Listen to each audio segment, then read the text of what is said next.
رمضان المبارک کے مہینے کا یہ 13واں سبق ہے. دھیان سے سنیے.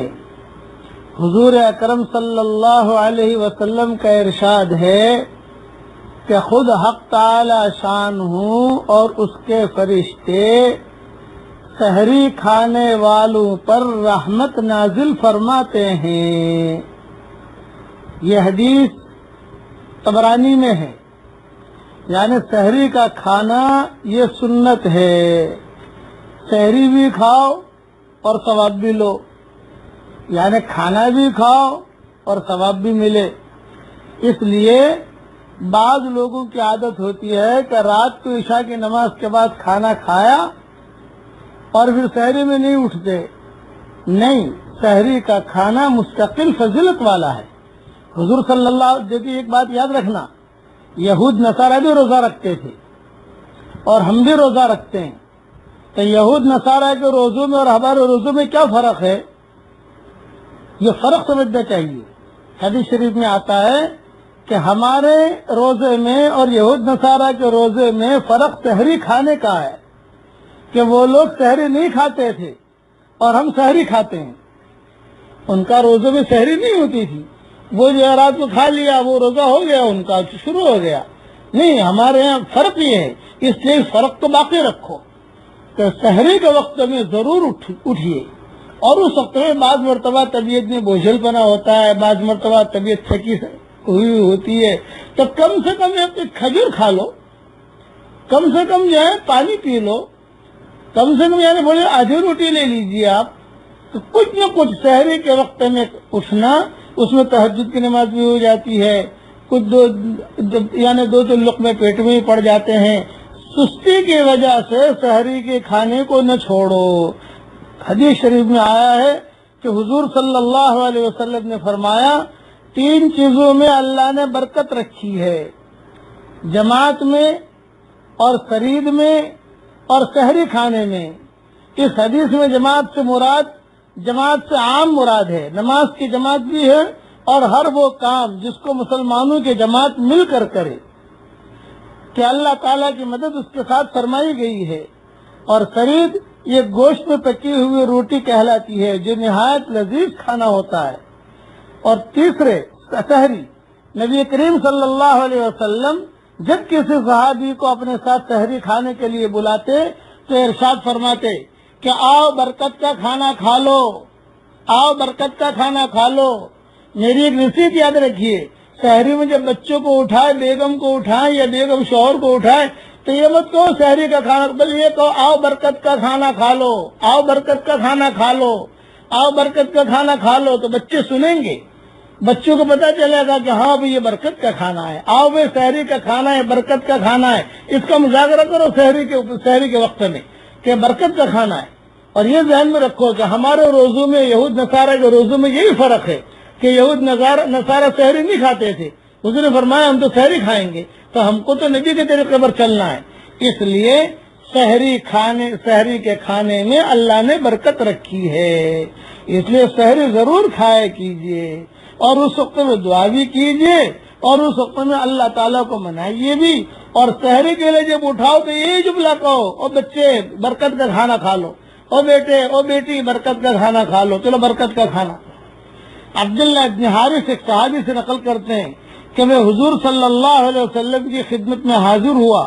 آپ صلی اللہ علیہ وسلم سحری نوش فرما رہے تھے. آپ نے فرمایا کہ یہ ایک برکت کی چیز ہے جو اللہ نے تم کو عطا فرمائی ہے، اس کو مت چھوڑنا، اس کو مت چھوڑنا. یہ وصیت ہے حضور صلی اللہ علیہ وسلم کی. اس لیے ہمارے ماحول میں بعض لوگوں کی عادت ہوتی ہے کہ وہ رات کو جو ہے تراویح کے بعد گھومنے پھرنے ہوٹلوں میں چلے جاتے ہیں اور وہیں پر جو ہے کھانا کھا لیا، بولے سحری ہو گئی.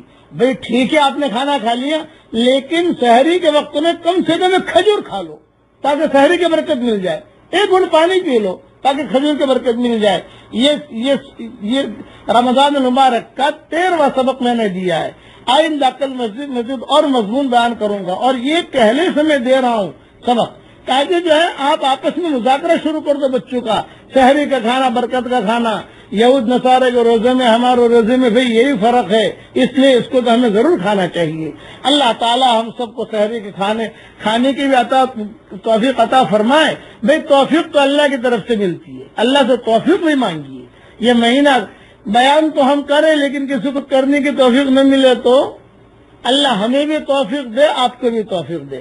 والسلام علیکم ورحمۃ اللہ وبرکاتہ، وآخر دعوانا ان الحمد للہ رب العالمین۔ اسی لیے اقبال کہا کرتے تھے، ادھر ادھر کی بات نہ کر، مجھے یہ بتا کہ قافلہ کیوں لوٹا، مجھے رہزن سے گلا نہیں، تیری رہبری کا سوال ہے۔ کس کی جستجو آوارہ رکھتی ہے تجھے، کس کی جستجو آوارہ رکھتی ہے تجھے، راہ بھی تو، رہبر بھی تو، رہرو بھی تو، منزل بھی تو۔ سبق پھر پڑھ صداقت کا، شجاعت کا، عدالت کا، لیا جائے گا تجھ سے کام دنیا کی امامت کا۔ اللہ تجھے دنیا کا امام بنائے گا۔ زمانہ بڑے غور سے سن رہا تھا، زمانہ بڑے غور سے سن رہا تھا، ہم ہی سو گئے داستاں کہتے کہتے۔ مسلمان بھی سو گیا۔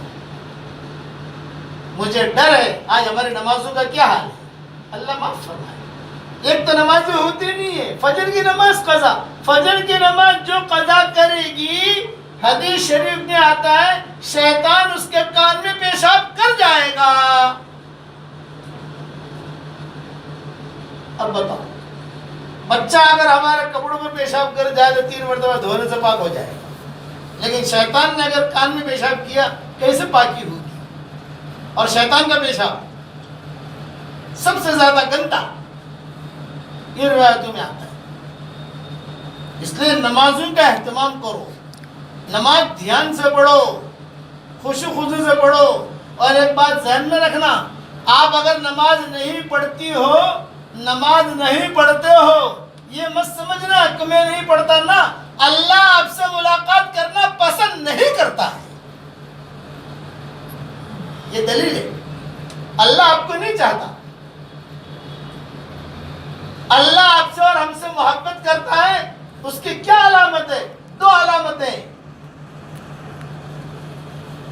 اللہ ہم سے محبت کرتا ہے، اللہ کو پوچھا اللہ آپ کو مجھ سے محبت ہے، اللہ دکھائی تو نہیں دے گا، اللہ جواب تو نہیں دے گا، لیکن 2 علامتیں ہیں۔ نمبر 1، نماز پڑھنے کی توفیق مل رہی ہے نہیں مل رہی۔ نمبر 2، قرآن شریف پڑھنے کی توفیق مل رہی ہے نہیں مل رہی۔ اگر قرآن پڑھنے کی توفیق مل رہی ہے اور نماز پڑھنے کی توفیق مل رہی ہے، سمجھ لو کہ اللہ ہم سے محبت کرتا ہے۔ اور اگر نماز پڑھنے کی اور قرآن شریف پڑھنے کی توفیق نہیں مل رہی، سمجھ لو کہ اللہ بہت ناراض ہے۔